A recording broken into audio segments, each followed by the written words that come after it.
welcome to All in All. You know that feeling when just a few notes of a song, maybe a little guitar riff, or even just a name, it just brings a whole era floating back? Absolutely. Well, today we're embarking on a deep dive into exactly that kind of figure, John Lennon. His name alone, it's just synonymous with so much. Yeah. Peace, rebellion, yeah, but also that raw honesty and, of course, a musical genius that really, truly reshaped the soundscape of the 20th century. Indeed. John Lennon was so much more than just a musician. You're right. He was a kind of seismic cultural force, constantly evolving and in many ways both reflecting and actually shaping the turbulent times he lived through. His life, his art, even his, profound contradictions have continued to fascinate, challenge, and, well, inspire us for decades. Yeah, inspire and provoke, I think. Too. Definitely provoke. So our mission today is to really try and unpack the layers of John Lennon. We want to go beyond those familiar headlines, the polished myth that sometimes builds up around icons like him. We're seeking to understand the deep currents that flowed beneath that very public persona. We'll be exploring the formative origins that shape the rebel and the artist he became, the profound significance and the enduring impact of his groundbreaking work, plus how he evolved so dramatically over time through personal triumphs, but also pretty public struggles. And ultimately, what his complex legacy means for all of us today. To do that, we've drawn from a really rich and insightful array of sources. We've tried to weave together biographical accounts that trace his journey, psychobiographical studies that delve into his deepest motivations, the why behind the what, also personal reflections from people who knew him intimately, critical analyses of his music and art, and it's all illuminated by his own candid, often, frankly, brutally honest words. Yeah, he didn't pull punches, did he? Not often, no.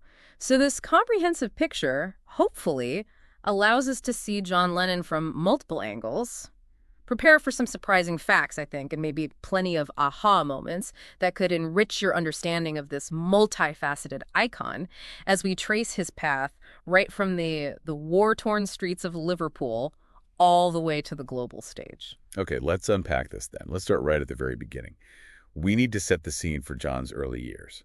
Imagine growing up in a city like Liverpool, right in 1940, the very year John was born. This wasn't just some quiet industrial town back then. No, not at all. It was a place defined by a relentless global conflict, bearing the brunt of history in real time. It's so crucial to understand the environment he was born into. Liverpool was truly a city under siege.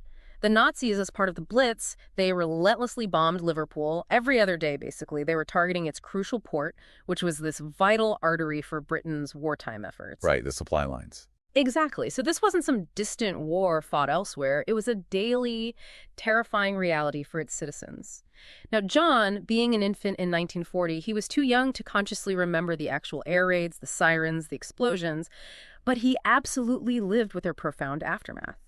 Think about it. A city left in literal ruins, rubble everywhere, widespread unemployment as the war economy shifted drastically, and the grim reality of food rationing that persisted all the way up until 1954.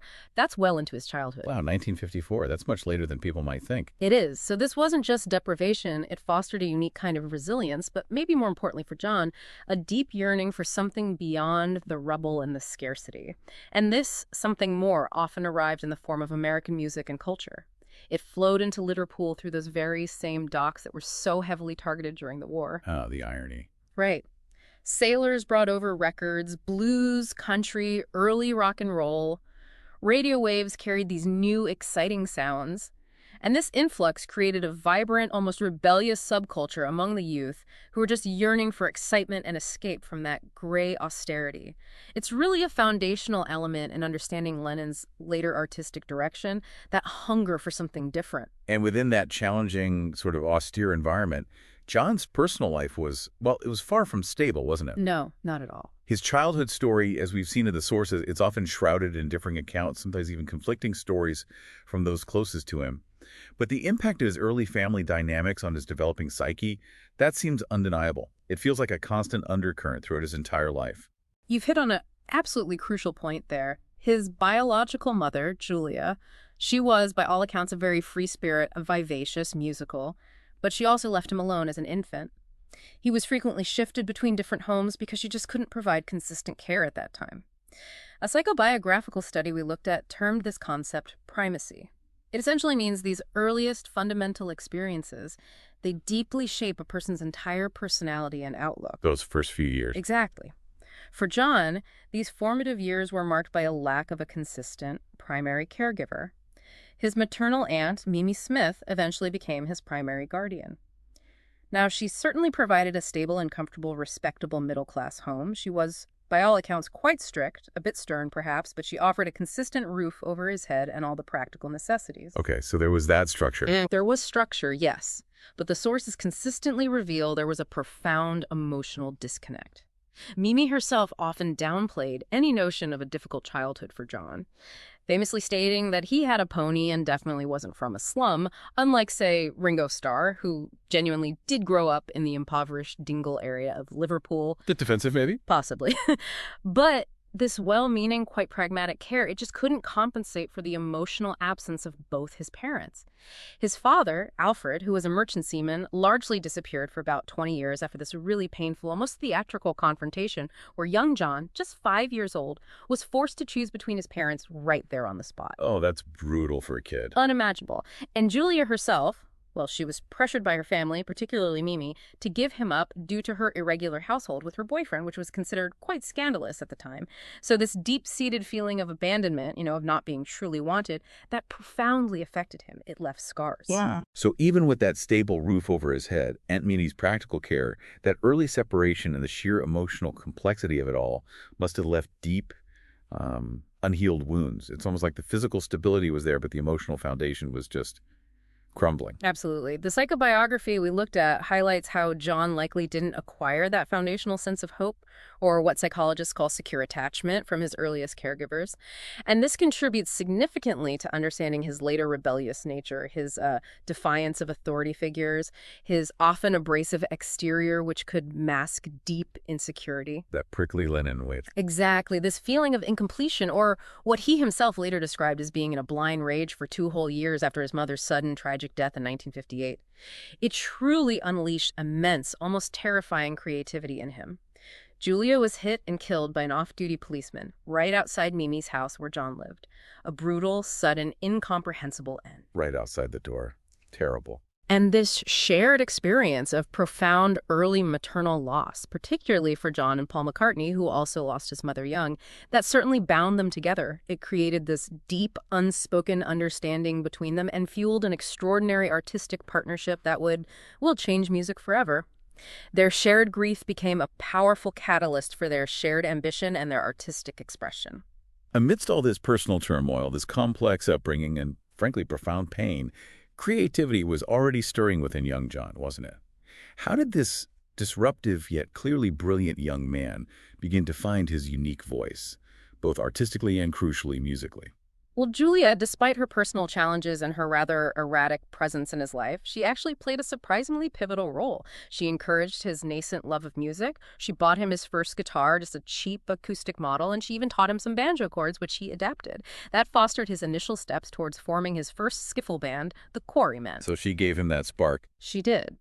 That early encouragement from his mother provided a crucial positive outlet for him, even at school, though, where he was notoriously disruptive. Oh, the stories are legendary. They are. He'd often sit at the back of the class, drawing these scathing, witty comics of his teachers for a satirical school newspaper he created called The Daily Howl, and he frequently racked up an impressive number of detentions for his antics.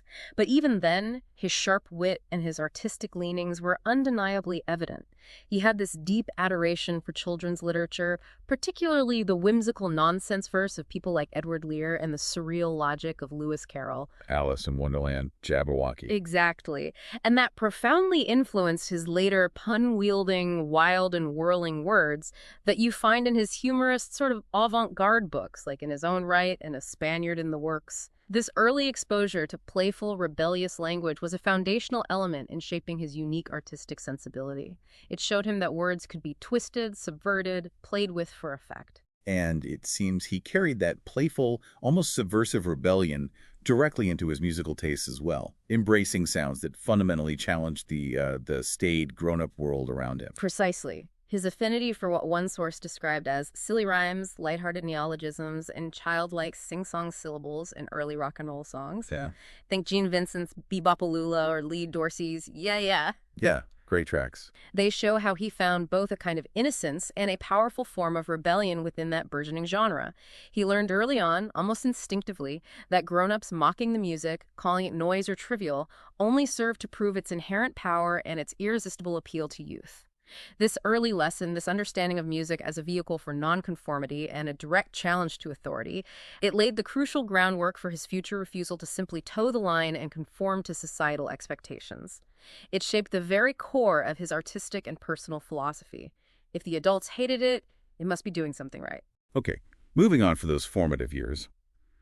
John Lennon, whether he was part of the Beatles or later as a solo artist, he seemed to constantly challenge societal norms, often with results that were, well, nothing short of shocking for the time. He was a true trailblazer, always pushing the envelope. What were some of the most impactful ways he really shook up the establishment? Through his image, his art, and his intensely personal expression. Oh, there were many.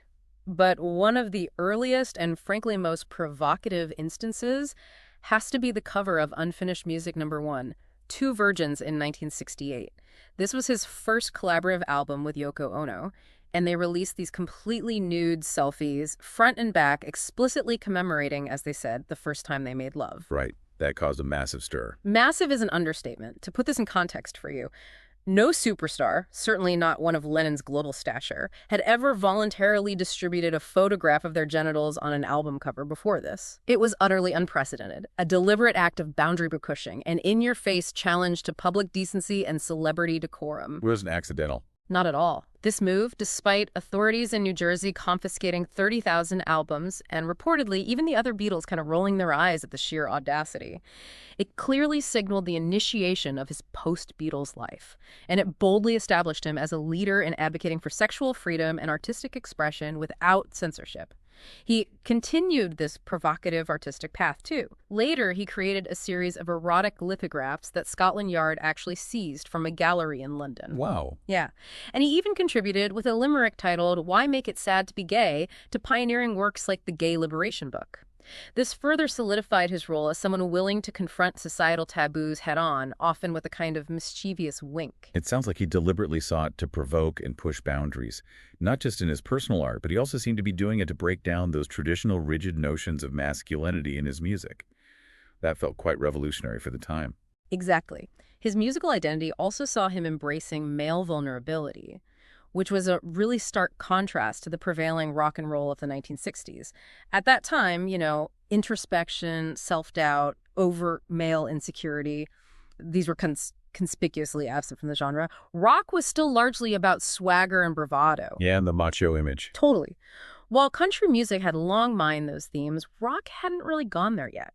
But inspired by Bob Dylan's raw, folky honesty and the sensitivity found in black pop writers like Smokey Robinson, Lennon was arguably the first white rocker of the era to truly vent his pain in the pop charts. Earlier Beatles songs had hinted at sadness, sure, but by the mid-decade he was explicitly bearing his soul with this raw, often desperate honesty in songs like Help and I'm a Loser, openly singing about feeling insecure and overwhelmed. Which was not what pop stars did then. Not at all. These were signposts, really, for the kind of primal scream bloodletting that would culminate in his John Lennon classic Ono Band album later on. This unflustered, raw honesty was revolutionary. It literally laid the groundwork for all angst rock to come.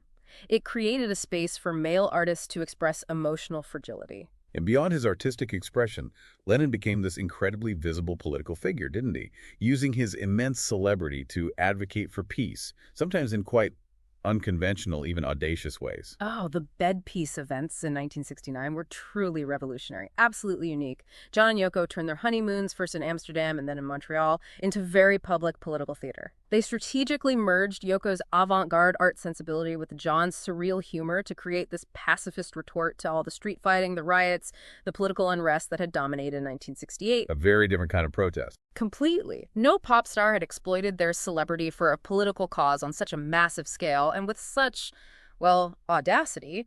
They didn't just issue press releases, they invited the world into their hotel bedroom. They confronted ridicule head-on by granting interviews from dawn to dusk. John famously told Radio 1 with that characteristic self-deprecating wit, "We're Laurel and Hardy, and we stand a better chance under that, guys, because all the serious people like Martin Luther King and Kennedy and Gandhi got shot." Dark humor, but a point made. Exactly. But ultimately, it was music that validated the entire enterprise. On their last day in Montreal, John and Yoko recorded Give Peace a Chance with this ad hoc choir that included figures like counterculture icon Timothy Leary and beat poet Allen Ginsberg. And the song's unpretentious humility, just that simple chant, all we were saying. It was their perfect, disarming answer to every hostile interviewer who had asked what the hell they thought they were doing lying in bed. It was a masterclass in media manipulation for peace. And it wasn't just about those grand theatrical gestures designed for media impact. He took very real, impactful political stances that had serious repercussions for his personal life and career, didn't they? Precisely. His decision to return his MBE, his Member of the British Empire Medal, back to Queen Elizabeth II in 1969, that was a direct, clear act of political protest. He explicitly cited Britain's support for the U.S. in the Vietnam War and Nigeria in the Biafra conflict, along with, rather humorously and perhaps self-deprecatingly, cold turkey slipping down the charts. Classic Lennon humor mixed in. Right. But this wasn't a minor act. It was a clear, unambiguous statement against traditional honors and political alignments, a public rejection of the establishment's accolades. He was effectively saying, I do not endorse your wars or your values. Then later, in 1972, during his residency in New York, he and Yoko co-hosted The Mike Douglas Show for an entire week. A daytime talk show. Exactly. They transformed what was typically this wholesome, mainstream daytime talk show into an unexpected platform for discussing things like love, peace, women's lib, racism, war, prisons, all the hot-button issues. This unprecedented move, bringing radical politics right into American living rooms in the afternoon, it had significant consequences. It led the FBI, under J. Edgar Hoover, to classify Lennon as a security matter new left. Wow. And the U.S. government under the Nixon administration then began this concerted multi-year attempt to deport him. They genuinely feared his influence. They believed, as one declassified memo actually states, that he could potentially undermine the military-industrial complex's stranglehold upon the world at large. The government truly saw him as a genuine subversive threat, not just some pop star mouthing off. That's incredible pressure. Beyond his direct activism, Lennon also played this pivotal role in subtly yet profoundly shifting the consciousness of your culture itself, didn't he? Leading them to explore new frontiers, both internally through altered states and socially by challenging established norms. Yes, his embrace of mind-expanding drugs, particularly LSD, was a huge factor in this shift. After a cosmetic dentist reportedly spiked him and his wife Cynthia at a dinner party back in 1965. A wild story in itself. Isn't it? Well, after that initial unexpected experience, Lennon took mind expansion very seriously. He was apparently tripping daily for months at one point, and this deeply influenced his songwriting and his sonic exploration, leading to groundbreaking songs like Tomorrow Never Knows, which was literally an attempt to translate the subjective experience of an LSD trip into sound using tape loops and studio effects, and of course, Lucy in the Sky with Diamonds. He became, as one biographer put it, a kind of high-profile Pied Piper, leading youth culture to try and transcend, transform, or escape from straight society by exploring altered states of consciousness. Not just recreational, then. For him, it seems it ultimately fueled his broader political engagement. He began to believe that truly freeing the mind, dissolving the ego, was a necessary precursor to achieving global peace and societal change. It became a spiritual and philosophical quest for him, tied into his art and activism. And he even dared to challenge the most sacred institutions, like religion, with that now infamous bigger than Jesus remark in 1966. That caused an absolute explosion, particularly in the U.S. Yes, his bigger than Jesus remark, it was far from just a flippant comment, though it was maybe phrased provocatively. It was actually a serious rumination on what he perceived as the decline of Western spirituality and the undeniable growing influence of pop culture on young people's lives. In an interview with a London newspaper, he observed that, quote, Christianity will go, it will vanish and shrink. We're more popular than Jesus now. Which just ignited a firestorm. It did. Despite the immense backlash he faced, including death threats, very public record-burning rallies in the U.S. Bible Belt, and radio station boycotts, he didn't fundamentally repudiate his position. Instead, he simply clarified it, stating he was not saying we are greater or better than Jesus, but merely commenting on how church attendance seemed to be dwindling while Beatles concerts were overflowing. It was an observation about cultural shifts. But he stood by the core idea. He did. It showed he wasn't deterred from speaking his mind, even when it cost him dearly, personally and commercially. This moment solidified an unprecedented idea that a representative of youth culture, a pop star, could actually say something valid, challenging, and deeply thought-provoking to society at large.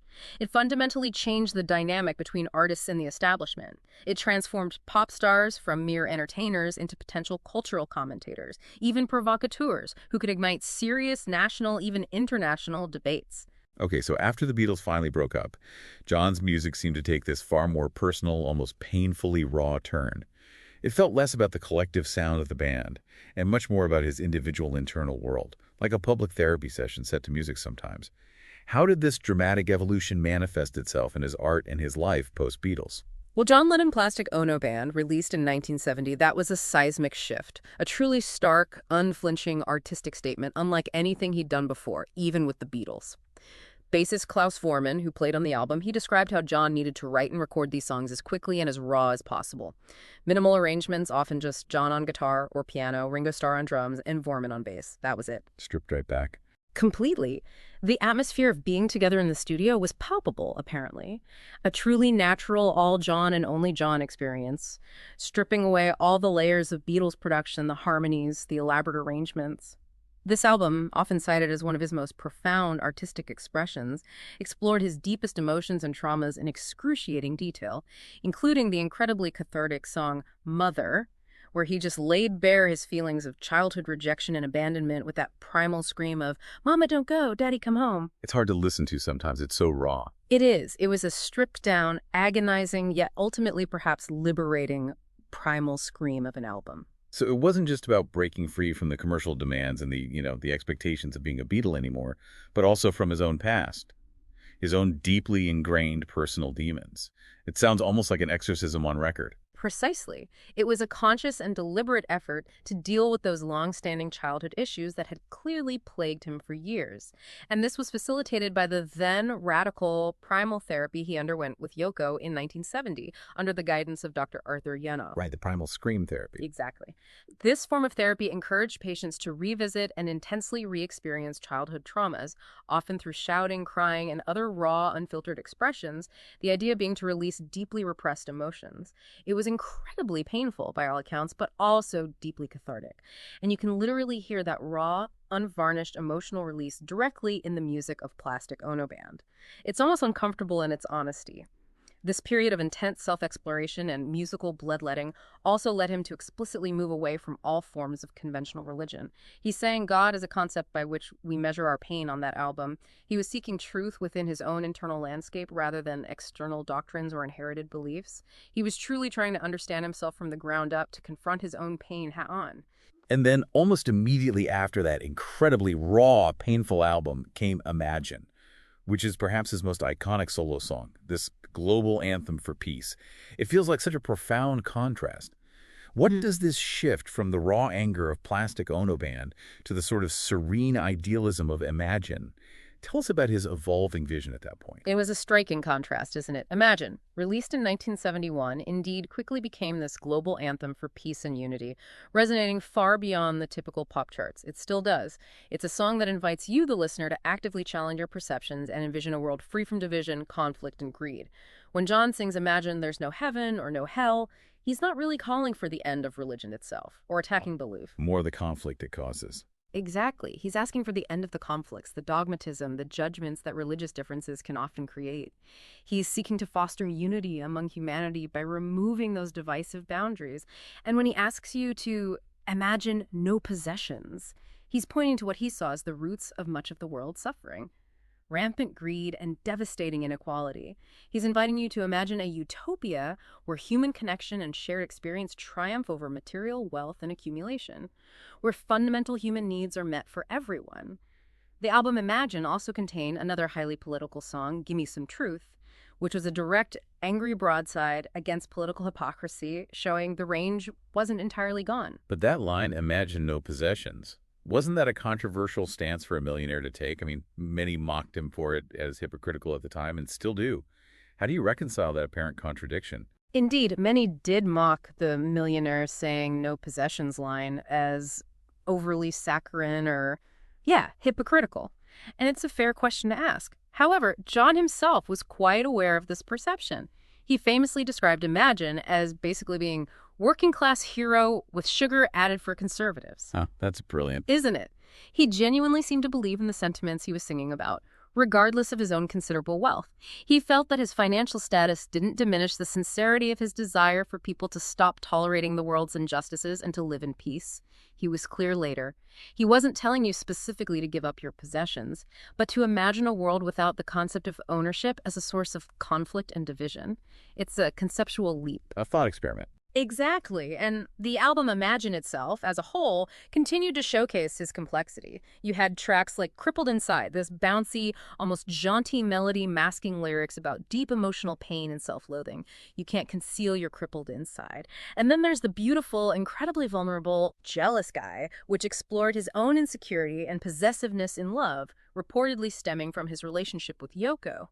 So, while Imagine presented this hopeful utopian exterior, the album as a whole still showed his inner struggles and acknowledged his personal flaws. He wasn't pretending to be perfect, even then. Lennon's life continued to evolve dramatically after that initial solo success, though. He moved through periods of pretty intense personal struggle, and then there was that profound, almost unexpected shift in his focus, especially towards becoming a dedicated family man later in the 70s. Yes, his 1974 album Walls and Bridges, that really reflects a difficult period. It was recorded during his separation from Yoko Ono, a time that many close to him, including his then-girlfriend and personal assistant May Pang, described as his lost weekend. This extended alcoholic haze of parties and self-indulgence, mostly in Los Angeles and New York. It sounds like a pretty messy time. Yeah, the stories from that period are quite something. They are. Yet, paradoxically, the album itself, Walls and Bridges, it's highly praised by many critics for its deep introspection and honest musical expression. It truly captures the confusion and the hurt of him finding himself sort of adrift, without a clear future for the first time since before the Beatles. And what's even more fascinating is that the production on this album was surprisingly meticulous, very layered. It's a testament to his artistic dedication, even when he was reportedly, quote, bored and depressed out of his mind. Still, the artist came through. It seems so. This marked a clear transition from the stark, raw sound of Plastic Ono Band towards a more polished, yet still deeply personal artistic approach. It showed another facet of his evolving musical identity. And then after that chaos came that profound, almost unprecedented shift towards becoming a dedicated full-time family man, withdrawing almost completely from the public eye for 5 years. Yes, this was a truly transformative period. From 1975 to 1980, John largely withdrew from the music industry entirely to become what he proudly called a house husband. He focused intensely on raising his second son, Sean Ono Lennon. This was a direct and conscious response to his deep regret over his lack of involvement in his first son, Julian's, life. This is something Julian was very vocal about later. Extremely vocal, and understandably angry. Julian himself publicly articulated this pain, famously saying something like, "Dad could talk about peace and love out loud to the world, but he could never show it to the people who supposedly meant the most to him, his wife and son. How can you talk about peace and love and have a family in bits and pieces, no communication, adultery, divorce?" Ouch. That's powerful. It is, and John's decision to effectively abandon his solo career for 5 whole years, to be a better, more present father, to bake bread, as he famously talked about, to do school runs, to simply be there in a way he hadn't been for Julian. It was a truly transformative act of personal growth. It was a clear indication that he truly did the work to improve himself, as some online discussions put it.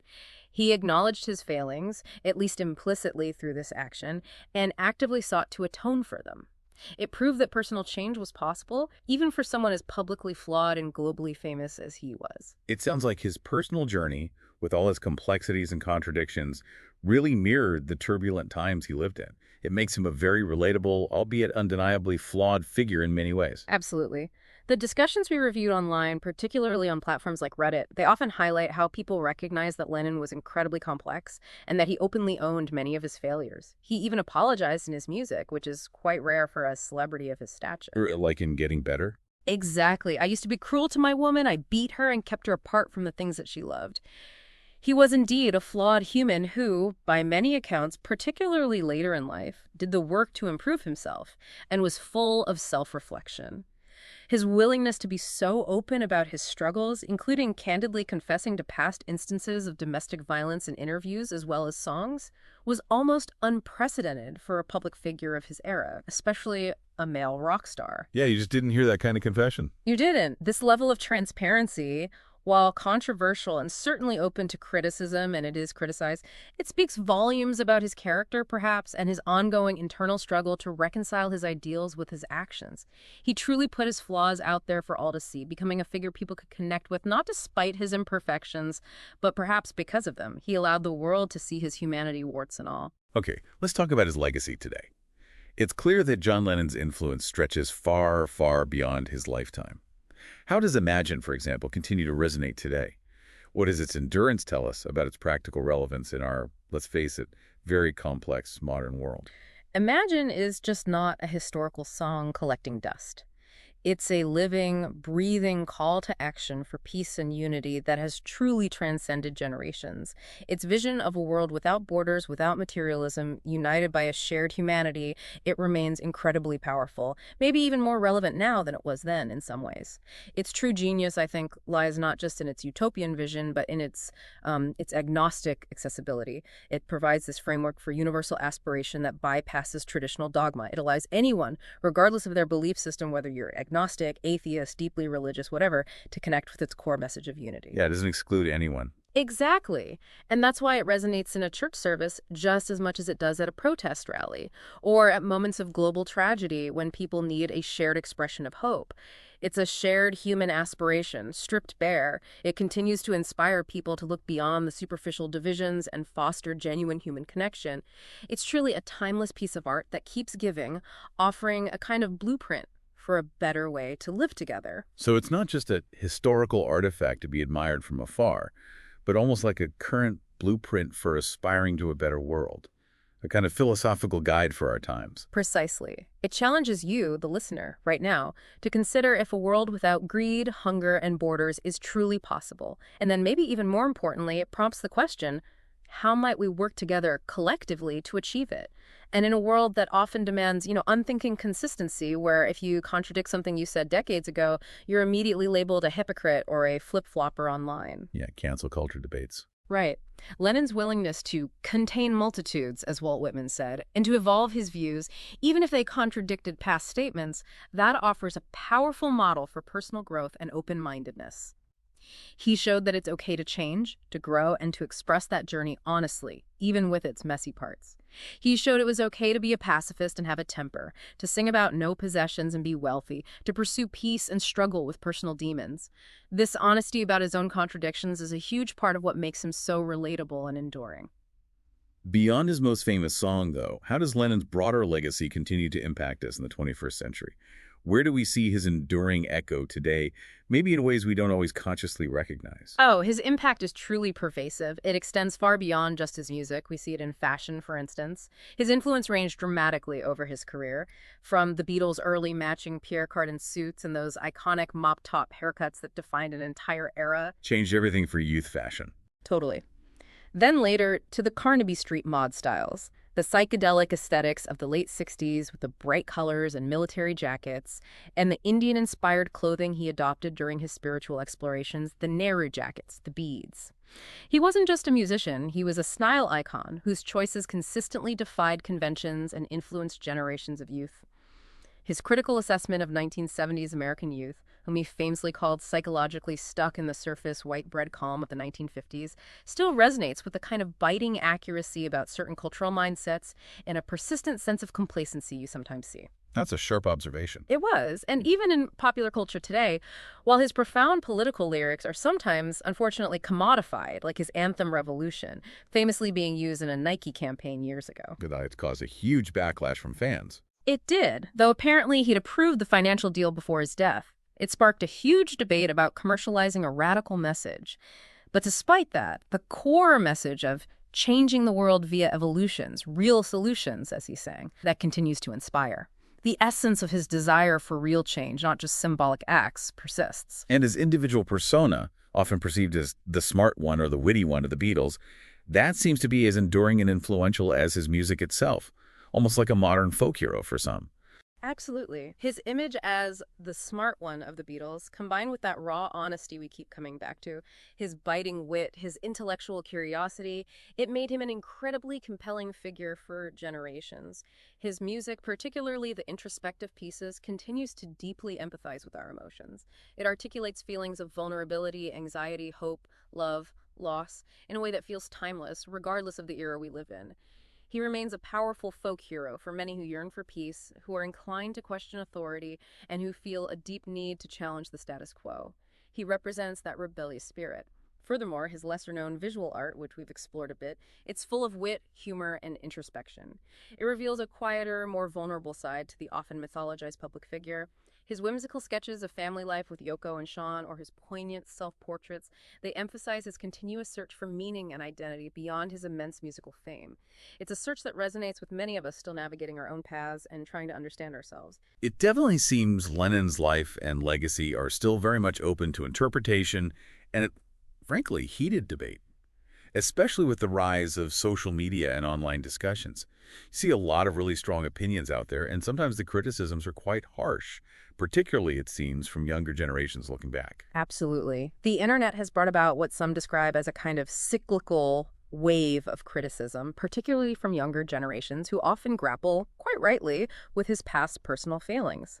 These include his often poor treatment of his first wife Cynthia and his first son Julian, which we've touched on, or those past instances of physical abuse, which, again, he himself famously confessed to in interviews and even alluded to in his songs. Right, he put it out there himself. He did. And this often leads to accusations of hypocrisy from those who see a stark disconnect between his public message of peace and love and his documented personal actions, particularly from earlier in his life. For instance, discussions on Reddit frequently highlight the perceived contradiction between the ideals of Imagine and his behavior towards Julian. However, as we've discussed, his deep self-reflection later on, and his genuine documented efforts to atone, like that 5-year hiatus from music to focus intensely on raising Sean, are often overlooked or minimized in these sometimes quite polarized discussions. The narrative gets simplified. It does. Many argue that judging him solely by his worst moments, often from decades ago, without acknowledging his growth, his own candid confessions, or the broader societal context of the 1950s and 60s when he came of age, a time when domestic issues were often hidden and male behavior less scrutinized, is perhaps a puritanical overcorrection. He was, uniquely, one of the few celebrities of his stature who actively put his flaws out there for all to see, inviting judgment, but also perhaps inviting understanding of human complexity. So the conversation around John Lennon today, it seems less about simple hero worship, which maybe happened more in the past, and more about grappling with fundamental human complexity. The idea that someone can be both deeply flawed and incredibly impactful at the same time. Exactly. I think that's the key takeaway. He was a troubled person who adapted as best he could to the intense pressures of global fame and the personal demons he clearly faced. And his struggles, paradoxically, often fueled his most profound and relatable art. His lasting relevance comes not from being some flawless prophet, because he certainly wasn't that, but from being a deeply human artist who dared to imagine a better world while simultaneously expressing his own pain, his growth, and his contradictions with that characteristic raw honesty. Tragically, of course, his life was cut short just as he was reemerging from his self-imposed hiatus in 1980. This prevented him from experiencing what the psychologist Erik Erikson's theory calls the final stage of life development: integrity versus despair. Looking back with satisfaction or regret. Precisely. That stage involves reflecting on one's life with a sense of fulfillment, rather than overwhelming regret. His untimely, violent death leaves his story with this poignant sense of incompletion, a sense of what might have been, especially as he declared he was feeling back and ending on a high right before he was killed. His ongoing journey towards self-understanding and peace was just abruptly, brutally halted, leaving us to ponder the complexities of a life lived so publicly, so intensely, and so imperfectly. So as we wrap up our deep dive into John Lennon, we're left with this powerful idea, aren't we? That even the most celebrated figures, the ones who seem larger than life, are these complex mosaics of light and shadow, of growth and struggle. Their profound impact isn't just about what they achieve or the perfection they might seem to embody, but often it's about how bravely, or sometimes how clumsily, they confront their own humanity, both in public and in private. Indeed. And consider this as a final thought. John Lennon told us to imagine there's no heaven. inviting us to release those societal divisions and embrace a unified, maybe secular vision for global harmony. Yet his own life showed this relentless, almost desperate search for personal peace and unity, particularly in his later years as he grappled with his past and sought to be a better man, a better father. Perhaps his greatest practical relevance for us today lies not just in the beautiful utopia he envisioned for the world in songs like Imagine, but in the intensely human, often messy journey he undertook to find some kind of peace within himself. A journey that, for him, tragically, ended just as he seemed to be finding a new equilibrium, declaring he was back and ready for the next chapter. It's a powerful reminder, isn't it, that the personal journey towards peace can be just as challenging and just as impactful as any grand global vision. Thanks for listening to All in All.